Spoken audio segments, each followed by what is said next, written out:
आदरणीय दिदी बहिनी तथा दाजुभाइहरू, देशभर भारी वर्षा भइरहेको छ। जल तथा मौसम विज्ञान विभागका अनुसार अझै 2 दिन निरन्तर वर्षा हुने सम्भावना छ। हामी बाढी, पहिरो, डुबान र कटानको उच्च जोखिममा छौं र जोखिमको परिस्थिति बढ्ने क्रममा छ।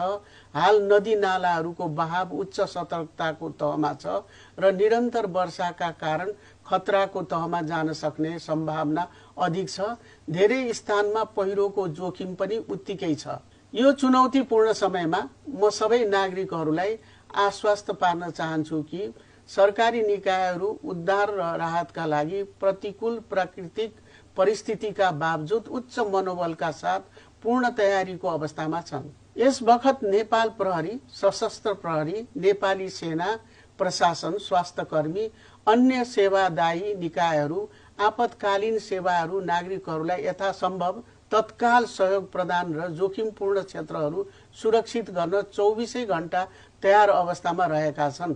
हामीले सबै उपलब्ध स्रोतहरू परिचालन गरेका छौं र सबै आम नागरिक, राष्ट्रिय र स्थानीय निकायहरूसँग मिलेर काम गरिरहेका छौं।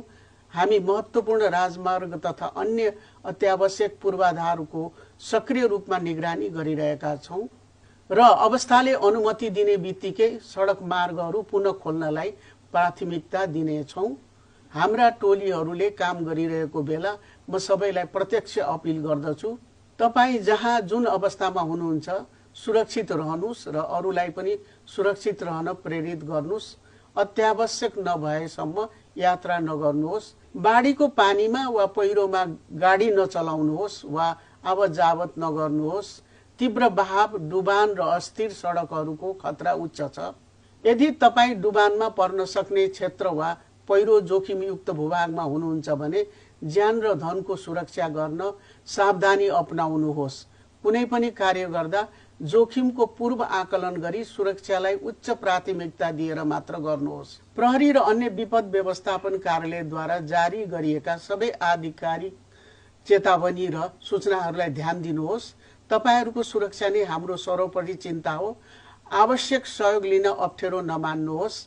सम्भाव्य विपदको जोखिमको आकलन गर्दै सरकारले मिति 2082, 6, 19 र 20 गते देशभर सार्वजनिक बिदा दिने निर्णय गरेको छ। हामी तपाईहरूको चिन्ता र कठिनाइलाई बुझ्छौं। म प्रश्न पार्न चाहन्छु, तपाईं यसमा एक्लो हुनुहुन्न।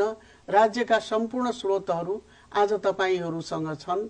हामी यो जोखिमलाई मिलेर पार गर्नेछौं। हामी नियमित रूपमा अद्यावधिक सूचना तथा जानकारीहरू प्रसारण गरिरहनेछौं। अन्तमा यहाँहरूसँग मेरो अनुरोध छ, यहाँहरू सुरक्षित र सावधानीपूर्वक रहनुहोस्। धन्यवाद।